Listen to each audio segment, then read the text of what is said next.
The Asian squat isn't just a fitness trend or a primal aesthetic, it's an escape plan.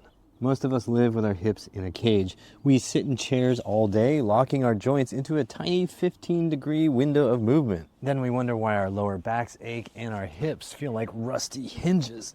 So today we're breaking down why the primitive Asian squat can be so good for fixing hip pain. Historically, humans have used the deep squat to get food, to get rid of food, and just to hang out and chat. But modern life has completely deleted the deep squat, and that has consequences. Now, you might know someone like that cousin who never stretches but can still do the splits, or that guy at the gym who only does the treadmill but somehow has huge muscular shoulders the size of a Thanksgiving turkey. But those people are outliers. The rule for most of us is very simple. You either use it or you lose it. In other words, if you don't move through a full range of motion, your muscles atrophy and your movement patterns decay. Have you noticed the decay in your body too? Drop me a comment down below.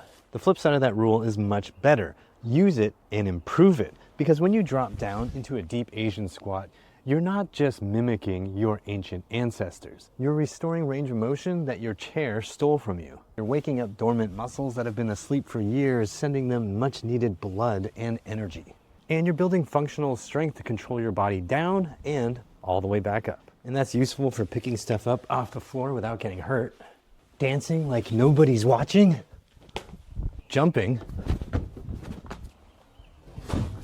and landing. It's all winning, but there is a catch. This is not a foolproof way to fix your hip pain. Think about when you've twisted your ankle and you're walking with a limp for 6 weeks. Even after the ankle's healed, you still kind of have a limp, and that's not because of the ankle injury. It's because your brain and your body have learned how to compensate, and that's your new normal. To fix hip pain, you can't just go through life on autopilot and expect that everything will just fix itself. You have to consciously and mindfully retrain your hips. For some people, just doing deep squats might be enough. And to be clear, I don't mean doing hours and hours of squats every single day. That is a fast track to injury, not recovery. Instead, you should spread the doses out throughout the day so you get a total of 5 to 15 minutes per day in the deep squat position. That gives your body a chance to adjust gradually and safely. A little in the morning, a little in the middle of the day, a little before dinner, or sitting down on a low step or stool to put your shoes on. Find excuses to get into and out of the deep squat, and it's going to help your hips feel a whole lot better.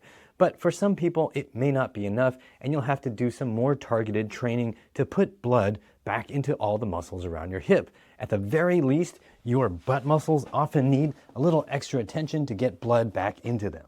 And to be clear, I don't mean that in a creepy Brian Johnson kind of way. I'll link to a video that explains. For a comprehensive program that'll help you rebuild your hips and lower body at home, check out the Healthy Hips program at uprighthealth.com/HH.